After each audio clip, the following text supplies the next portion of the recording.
Assalamualaikum sahabat DA3 Muslim. Semoga sahabat semua selalu dalam keadaan sehat walafiat dan selalu dalam rahmat Allah Azza wa Jalla. Sebelum kita masuk ke ringkasan riwayatnya, bantu channel ini agar tetap bisa berkembang dengan menekan tombol like dan subscribe. Dan terima kasih untuk sahabat yang sudah subscribe. Baiklah, mari kita mulai ringkasan kisahnya. Tonton sampai selesai dan jangan di-skip.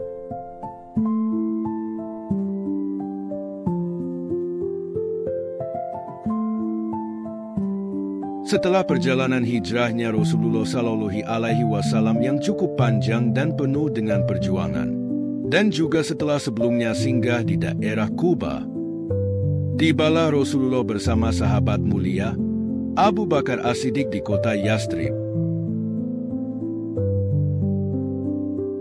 yang dimana masyarakat kota Yathrib saat itu sudah menunggu kedatangan Rasulullah selama 3 hari. Mereka sangat antusias menyambut kedatangan manusia agung dan mulia. Iring-iringan sholawat badar pun terdengar sebagai tanda penghormatan yang tinggi kepada Rasulullah Shallallahu Alaihi Wasallam.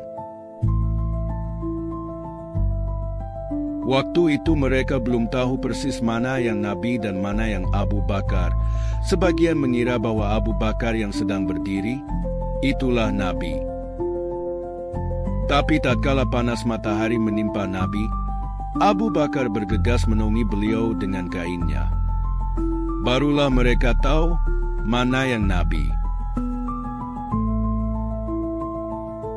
Para sahabat yang sudah berada di Madinah sudah mempersiapkan segala sesuatunya untuk Rasulullah Shallallahu Alaihi Wasallam. Dikatakan, perjalanan hijrahnya Rasulullah memakan waktu selama 8 hari, sebelum akhirnya sampai di kota Yathrib pada hari Senin, 8 Rabiul Awal tahun 14 kenabian. Dan sejak saat itu juga kota Yathrib selanjutnya disebut dengan kota Madinah Al-Munawwaroh. Dan dari sinilah dimulainya peradaban Islam.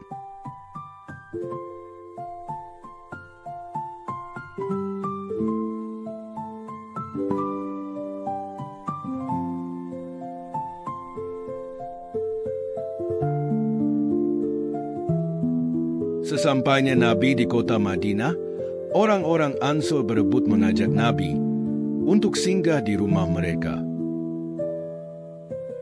Mereka akan sangat bersyukur jika Nabi mau memilih rumah mereka sebagai tempat menginap. Tetapi Nabi mengatakan untuk membiarkan unta yang dinaikinya tetap berjalan, dan dia telah diperintah di mana untuk berhenti. Sampai di lokasi yang sudah ditetapkan, sekarang unta itu berhenti dan menderum. Kemudian unta itu berdiri lagi dan berjalan sebentar, tetapi kemudian berhenti kembali di tempat semula. Rasulullah pun turun dari punggung untanya, dan orang-orang berebut mempersilahkan Nabi singgah di rumah mereka. Seseorang yang bernama Abu Ayyub Al-Ansuri langsung bergegas mengambil perbekalan beliau, lalu memasukkannya ke rumahnya. Maka Nabi bersabda, seseorang akan mengikuti di mana perbekalannya berada. Berarti Nabi akan menginap di rumah Abu Ayyub Al-Ansuri.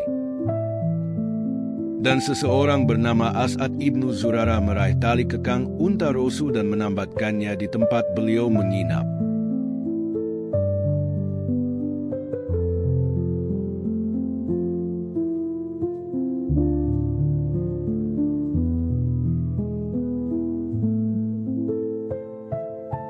Beberapa hari kemudian, istri Rasulullah, Saudah dan 2 putri beliau, Fatimah dan Ummu Kustum serta Usama bin Zaid dan Ummu Aiman menyusul. Mereka berangkat dari Mekah, dikawal oleh Abdullah ibnu Abu Bakar beserta keluarga Abu Bakar, termasuk juga Aisyah, yang ikut di dalam rombongan tersebut. Adapun putri Rasulullah yang bernama Zainab masih tertahan oleh suaminya, Abul As. Dia belum bisa ikut hijrah sampai nanti peristiwa Perang Badar.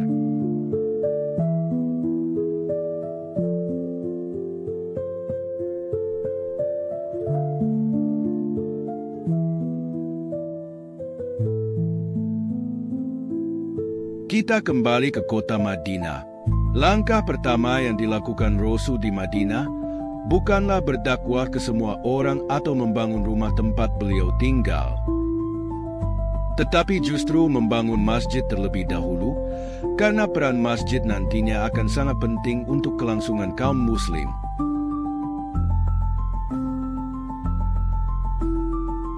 Lokasi pembangunan masjid yang dipilih adalah tanah tempat untanya Rasulullah berhenti dan menderung pertama kali ketika masuk kota Madinah. Dan ternyata, tanah yang terpilih untuk dijadikan masjid adalah tanah yang dimiliki oleh 2 anak yatim. Kemudian Rasulullah mencari wali dari 2 anak yatim itu untuk membeli tanah tersebut.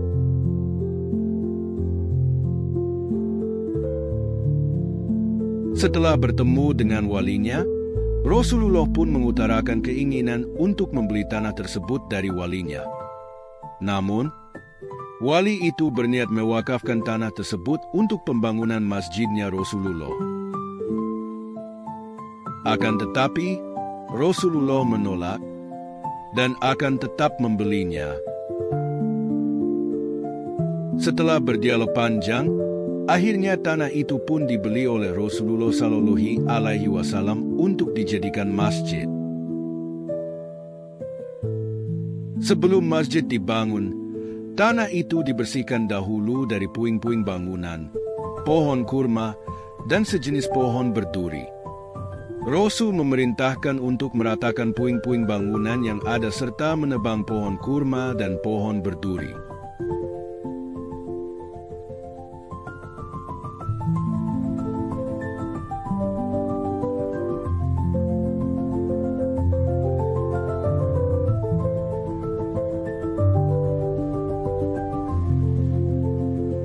Setelah itu, lalu ditetapkanlah arah kiblatnya, yang di mana saat itu masih menghadap ke Baitul Maqdis.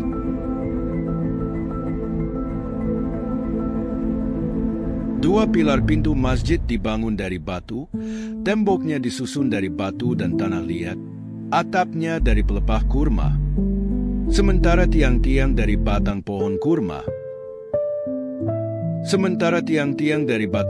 kurma. Lantainya dihampari kerikil dan pasir dengan pintunya ada 3 buah. Panjangnya dari mihrab sampai bangunan kurang lebih sepanjang 100 hasta atau sekitar 45 meter. Lebar kanan kirinya pun sama. Semua para kaum muslimin saat itu turun membantu dalam membangun masjid, yang dikatakan masjid itu dibangun selama 3 hari. Dan masjidnya Rasulullah itu pun dinamakan Masjid Nabawi. Sementara di sisi Masjid Nabawi, dibangunlah beberapa bilik yang terbuat dari batu dan tanah liat, serta atap dari pelepah kurma. Itulah nanti yang akan menjadi bilik kamar Rasulullah Shallallahu Alaihi Wasallam yang sangat sederhana. Setelah bilik kamar itu selesai dibangun, Rasul pun pindah dari tempat menginapnya di rumah Abu Ayyub ke bilik kamar tersebut.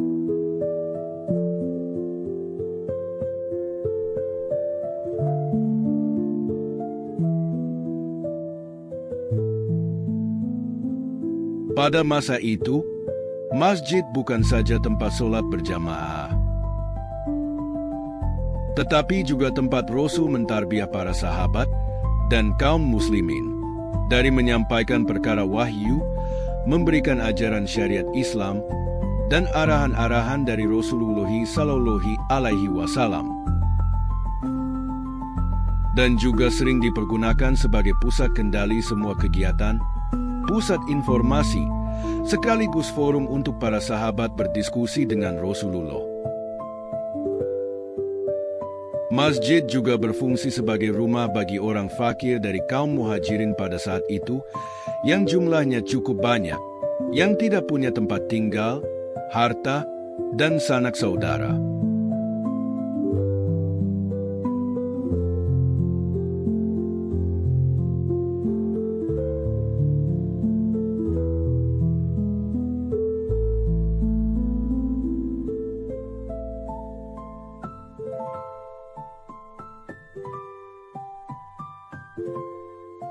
Setelah selesainya membangun masjid, Rasulullah memanggil semua kaum muslim untuk melaksanakan sholat. Dan Rasul pun mempersatukan masyarakat Madinah, yang selama ini perang saudara semasa jahiliyah. Dan juga, Rasulullah mempersaudarakan antara kaum Muhajirin dan kaum Ansor. Dengan berkata, semua kaum Muhajirin dan Ansor wajib bersaudara karena Allah, dan mereka berpisah karena Allah. Lalu Rasul bersabda, Allah Azza wa Jalla akan menaungi 7 golongan pada hari kiamat. Tidak ada naungan kecuali naungannya. Salah satunya dari 7 golongan ini adalah 2 orang yang saling dekat atau mencintai karena Allah, dan mereka berpisah karena Allah.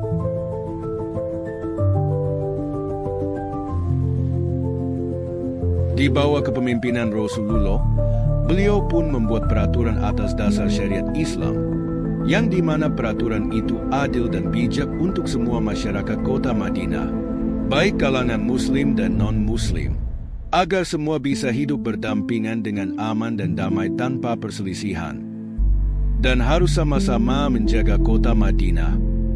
Lalu yang terakhir, jika ada orang kafir Quraisy yang berkunjung ke Madinah, dilarang menjamunya dan melindunginya.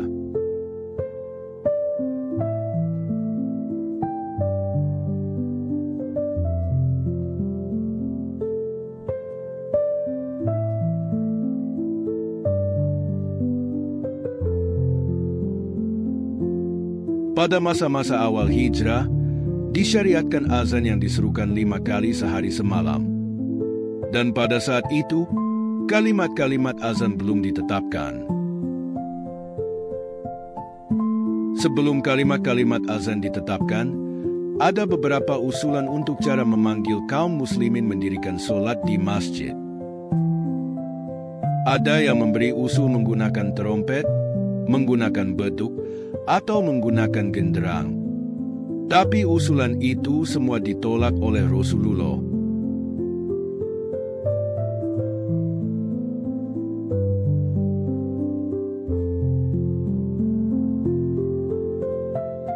Hingga Allah Azza wa Jalla memberikan sebuah ilham kepada seorang sahabat yang bernama Abdullah ibnu Robi melalui mimpinya. Lalu mimpi tersebut diceritakanlah kepada Rasulullah. Dalam mimpi Abdullah ibnu Robi, dia bertemu seseorang yang membawa lonceng, dan dia berniat untuk membeli lonceng tersebut untuk memanggil kaum muslim melaksanakan sholat. Namun seseorang itu berkata, apakah engkau mau diajarkan lafaz untuk mengumandangkan azan? Lalu diajarkanlah lafaz azan tersebut kepada Abdullah ibnu Robi. Mendengar mimpi tersebut, Rasulullah langsung membenarkannya dan menyetujuinya sebagai panggilan azan. Dan setelah itu, Rasulullah meminta Abdullah ibnu Robi untuk mengajarkan kalimat azan kepada Bilal ibnu Rabah. Lalu dikumandangkanlah azan oleh Bilal untuk pertama kali. Dan ditetapkanlah kalimat-kalimat azan pada saat itu, yang kita dengar sampai saat ini dan seterusnya.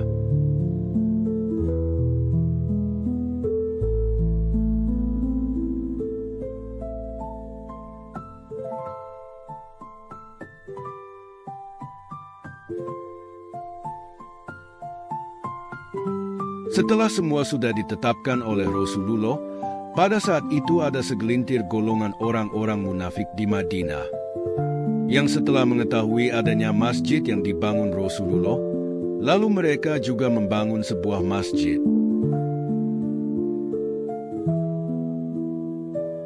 Dan Rasulullah menamakan masjid itu sebagai Masjid Diror, atau masjid yang buruk, karena dibangun sebagai tandingan Masjid Nabawi dan sebagai pemecah umat.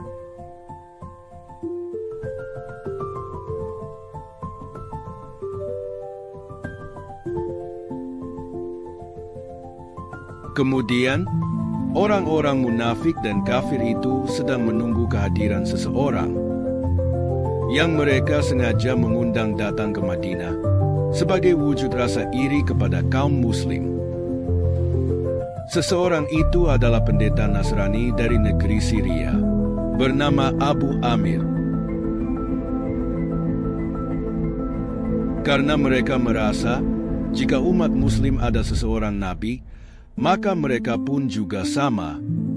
Padahal, golongan orang munafik ini mengundang pendeta itu bukan karena ingin memeluk agama Nasrani, tapi hanya ingin mengacaukan kondisi saat itu saja. Dan Allah Azza wa Jalla Maha Kuasa, pendeta yang sedang ditunggu orang-orang munafik tersebut wafat di negerinya sebelum pendeta itu datang ke Madinah.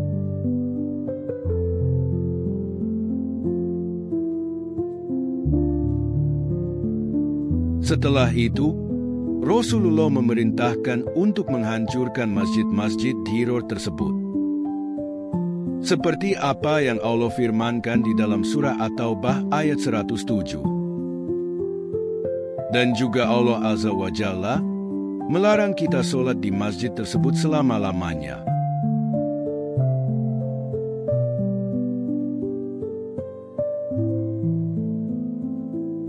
Semenjak itu, ada ketentuan hukum. Jika masjid dibangun oleh orang munafik dan orang kafir, maka solatnya tidak sah. Dan para ulama mengatakan, jika masjid itu harus dibangun dengan harta kaum muslimin. Jadi, pada saat itu hanya ada 2 masjid yang dibangun oleh Rasulullah di atas ketakwaan dan lebih utama. Masjid tersebut adalah Masjid Quba dan Masjid Nabawi.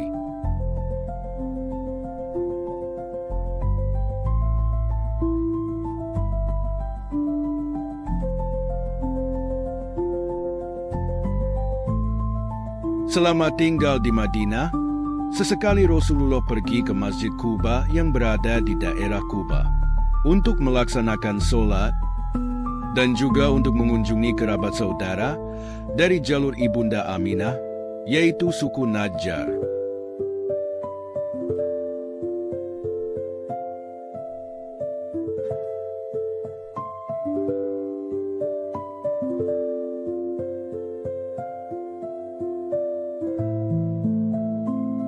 Di tahun-tahun pertama hijrah, ada beberapa kejadian yang cukup penting. Di antaranya adalah, selang beberapa bulan setelah Rasulullah hijrah ke kota Madinah, saat itu beberapa wanita muslim masyarakat Madinah yang sedang hamil. Akan tetapi, semua wanita itu selalu melahirkan seorang anak perempuan dan tidak ada satupun yang melahirkan anak laki-laki. Dikatakan ada sekitar 40 wanita yang melahirkan dan semua anaknya adalah perempuan.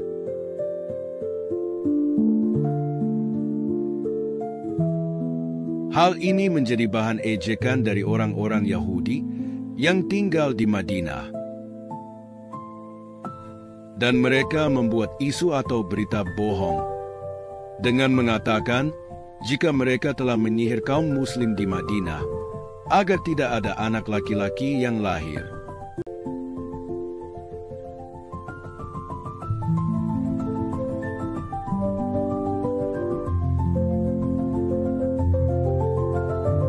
Sampai tibalah sahabat yang bernama Zubair ibnu Awam dan istrinya Asma binti Abu Bakar, yang dimana mereka baru saja hijrah dari kota Mekah ke Madinah.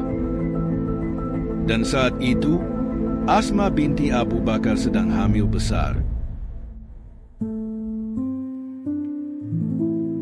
Setelah beberapa hari tiba di Madinah, Asma melahirkan seorang anak. dan anak itu berkelamin laki-laki, tentu hal ini pasti akan membuat kaum Muslim gembira.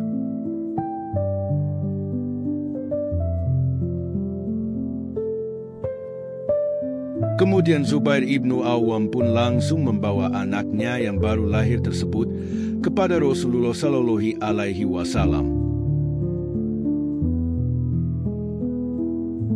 Rasulullah sangat gembira dengan kabar ini, karena dengan kelahiran anak lelaki dari Zubair ini menandakan kebohongan dari perkataan orang-orang Yahudi. Lalu Rasulullah mengunyah sebuah kurma dan memberikannya pada anaknya Zubair. Dan Rasul memberinya sebuah nama, yaitu Abdullah ibnu Zubair. Kemudian Rasulullah memerintahkan kepada para sahabat untuk mengarak bayi itu berkeliling Madinah, hingga melewati perkumpulannya kaum Yahudi, sekaligus untuk memberitakan bahwa apa yang kaum Yahudi katakan adalah kebohongan.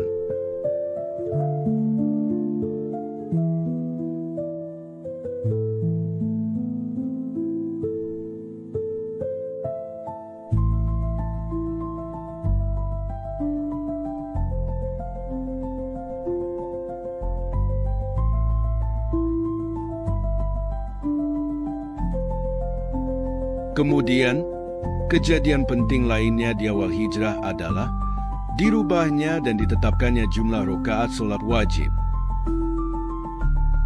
Dikatakan pada saat peristiwa Isra Miraj, perintah sholat menjadi 5 waktu, di mana masing-masing berjumlah 2 rakaat setiap waktunya.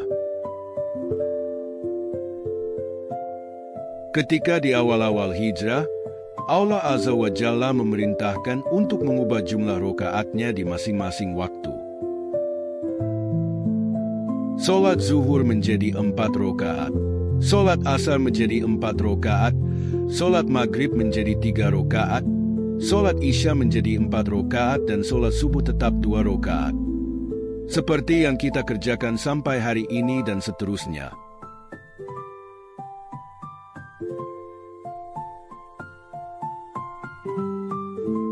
Ketika jumlah rakaat sholat sudah ditentukan, pada saat itu belum ada wahyu yang turun untuk menentukan kapan waktu sholat tiba. Kecuali hanya dengan tanda-tanda saja, seperti apa yang Rasulullah sabdakan. Jika waktu zuhur itu adalah ketika seseorang berdiri di bawah matahari, maka tidak terlihat bayangannya. Waktu asar adalah ketika sinar matahari sangat terang. Waktu maghrib adalah ketika awan merah terlihat. Waktu isya adalah ketika awan merah menghilang. Dan waktu subuh adalah ketika langit sudah mulai terlihat.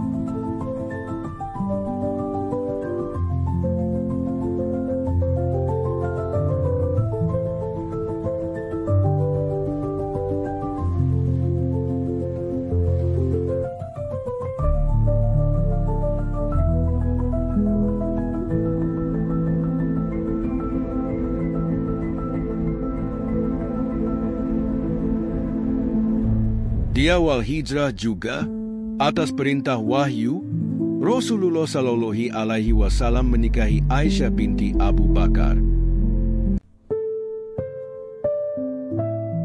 Hikmah dari pernikahan ini adalah Aisyah seorang wanita yang cerdas dan kuat ingatannya, banyak aspek dari kehidupan Rasulullah yang tidak bisa orang lain dapatkan.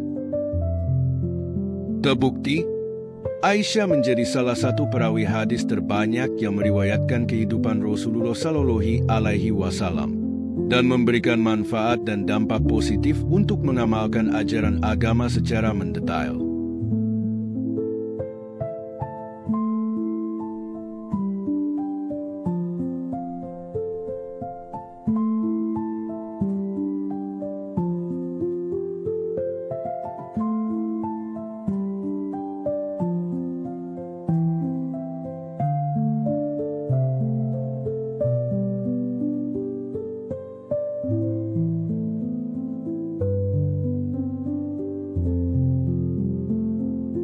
Kemudian Rasulullah Shallallahu Alaihi Wasallam juga pada saat itu membentuk sebuah pasukan perang Syariah. Pasukan Syariah adalah pasukan yang dibentuk dengan kurang dari 100 orang. Perlu kita ketahui, pasukan itu terbagi ke dalam 3 jenis. Pertama adalah pasukan Syariah, yang di mana pasukan tersebut dikirim dengan jumlah kurang dari 100 orang. Lalu ada yang namanya pasukan Marakah, di mana pasukan Marakah ini dikirim dengan jumlah lebih dari 100 orang, akan tetapi Rasulullah tidak ikut di dalamnya. Dan ada yang namanya pasukan Ghazwah, di mana pasukan ini terdiri dari lebih dari 100 orang, dan dengan keikutsertaan Rasulullah di dalam pasukan tersebut. Maka dari itu ketika Perang Badar, terkadang disebut sebagai Ghazwah Badar.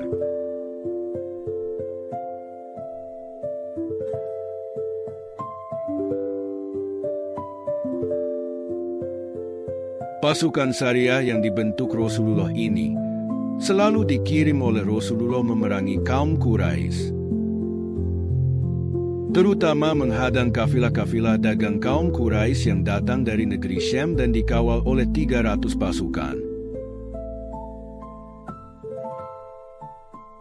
Pasukan Syariah yang menghadang kafilah dagang Quraisy ini dipimpin oleh sahabat Hamzah bin Abdul Muthalib dan terdiri hanya dari orang-orang Muhajirin atau orang-orang Mekah sebelumnya. Dan kenapa Rasulullah mengirim pasukan yang hanya terdiri dari orang Muhajirin? Karena orang-orang Muhajirin ketika mereka hijrah dari Mekah ke Madinah, harta benda mereka telah dirampas oleh kaum Quraisy Mekah.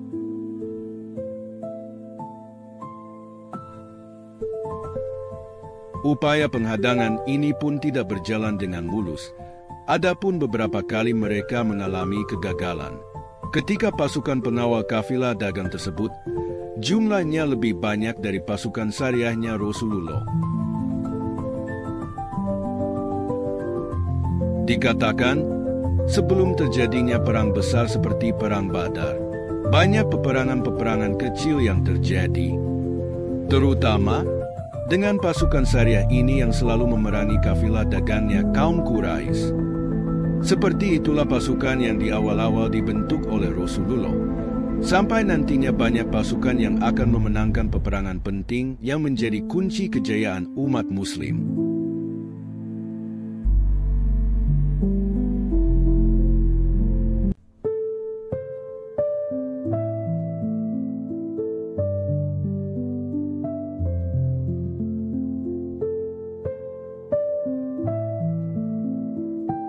Ada sebuah kisah menarik yang terjadi juga di masa awal-awal Hijriah, di mana seiring perkembangan umat Muslim yang cukup pesat dan banyak orang yang memeluk agama Islam.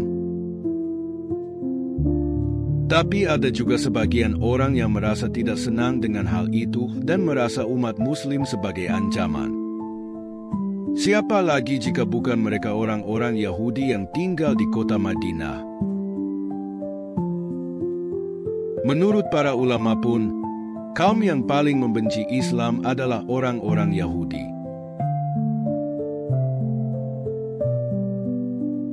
Akan tetapi, ada juga beberapa dari orang Yahudi yang memeluk Islam dan menjadi salah satu sahabat mulia. Seperti sahabat yang bernama Abdullah ibnu Salam, yang sebelumnya dia seorang Yahudi yang bernama Husain ibnu Salam. Dia juga seorang rohib atau pendetanya Yahudi yang sangat alim.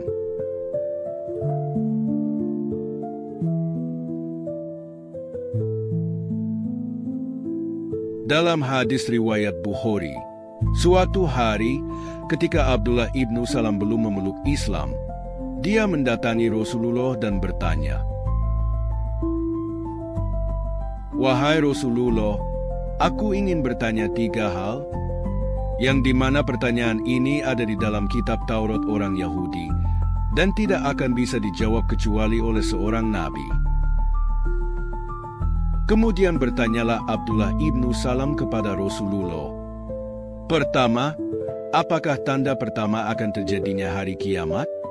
Kedua, apa makanan pertama yang akan dimakan oleh penghuni surga? Dan yang ketiga, kapankah seorang anak itu mirip dengan ayahnya dan kapan seorang anak itu mirip dengan ibunya?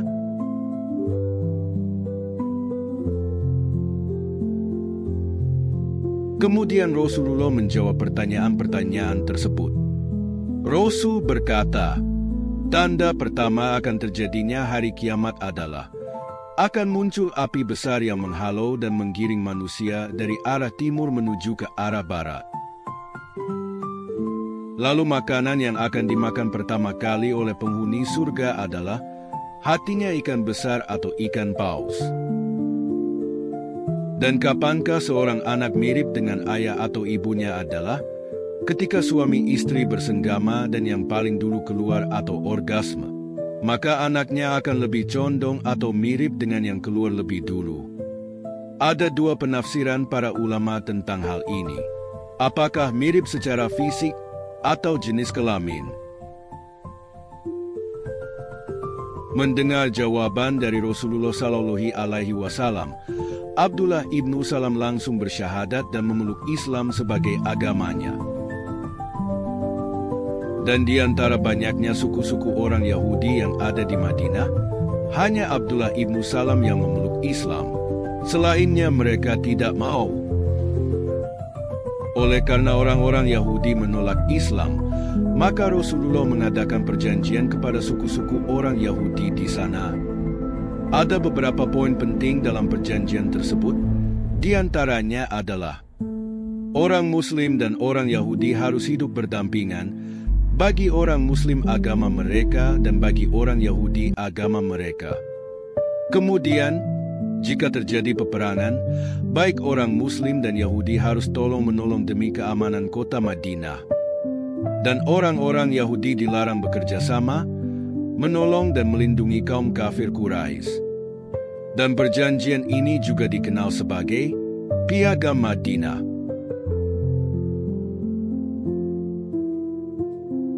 Perjanjian tersebut juga menegaskan bahwa setiap pihak bertanggung jawab atas biaya dan kewajiban masing-masing, namun tetap bekerja sama dalam menghadapi ancaman bersama.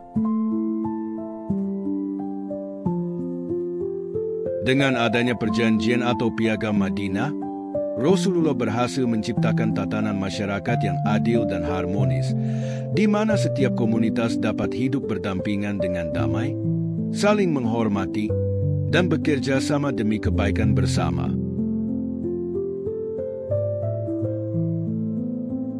Itulah rangkaian kejadian penting yang terjadi di tahun awal Hijrah atau tahun pertama Hijriah.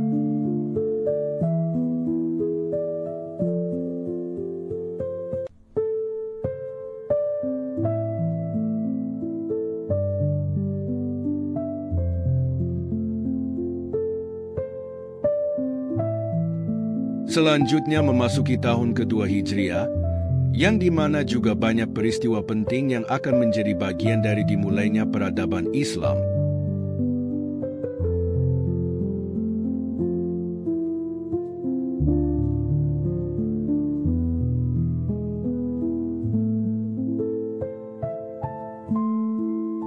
Untuk mensiarkan agama Islam dan menumpas kesirikan, banyak peperangan-peperangan kecil yang dilalui umat Muslim. Di antaranya ada Perang Wadan, Perang Buat, Perang Usaro, Perang Korkorotul Qadar, Perang Sawik, dan Perang Badar pertama. Peperangan-peperangan tersebut tidak sampai terjadinya pertempuran, karena kebanyakan saat pasukan Muslim tiba di lokasi, musuh tidak terlihat sama sekali.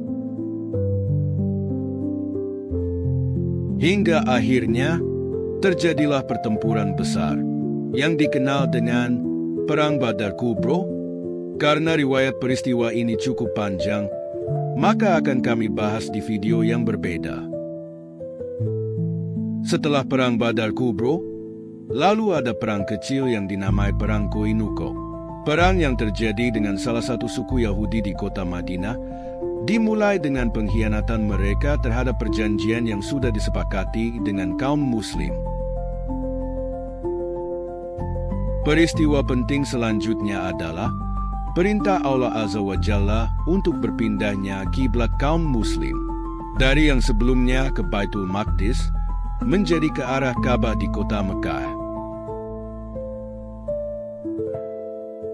Peristiwa lainnya adalah perintah diwajibkannya umat muslim untuk berpuasa pada bulan Ramadan. Lalu perintah untuk mengeluarkan zakat dan juga disunahkan untuk sholat 2 rakaat di hari raya umat Islam. Dan dikatakan, di tahun kedua Hijriah juga, sahabat Ali bin Abi Thalib menikahi putri Rasulullah, Fatimah Az-Zahra.